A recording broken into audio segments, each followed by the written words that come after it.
ಕುರುಡನಾಗಿ ಹುಟ್ಟಲಿಕ್ಕೆ ಯಾರು ಪಾಪ ಮಾಡ್ಯಾರ? ಇವನು ಪಾಪ ಮಾಡೋಣ, ಇವ್ರ ಅಪ್ಪ ಅಮ್ಮ ಪಾಪ ಮಾಡ್ಯಾರ? ಯಾರು ಪಾಪ ಮಾಡ್ಯಾರ? ಹೌದು, ನಮ್ಮ ಜೀವನದಲ್ಲಿ ನಾವು ಕೂಡ ಅನ್ಕೊಂಡಿದ್ದೀವಿ.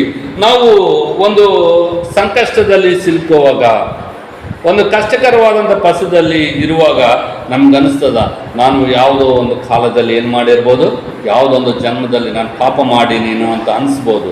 ಆ ಪಾಪವು ನಮ್ಮನ್ನು ಕಾಡಿಸ್ತಾ ಇರ್ತದ. ನಿನ್ನ ನಸೀಬ್ ಚೆನ್ನಾಗಿಲ್ಲ, ನಿನ್ನ ಹಣೆಬಾರ್ ಚೆನ್ನಾಗಿಲ್ಲ, ದೇವರು ನಿನ್ನ ಚೆನ್ನಾಗಿ ಸೃಷ್ಟಿ ಮಾಡಿಲ್ಲ, ನಿನ್ನ ಗತಿ ಇಷ್ಟೇ ಅಂತೇಳಿ ಸೈತಾನ ನಮ್ಮನ್ನೇನು ಮಾಡ್ತದೆ, ಇನ್ನು ಕುಂದು ಹೋಗುವಂತೆ ಮಾಡುವ ಕಾಲದಲ್ಲಿ ನಾವಿದ್ದೀವಿ. ಆದರೆ ಪ್ರತಿ ಮನುಷ್ಯನಿಗೆ ಬದಲಾವಣೆ ಆಗಲಿಕ್ಕೆ ಒಂದಾನೊಂದು ಸಮಯ ಬಂದೇ ಬರ್ತದ, ಒಂದಾನೊಂದು ಕಾಲ ಬಂದೇ ಬರ್ತದ.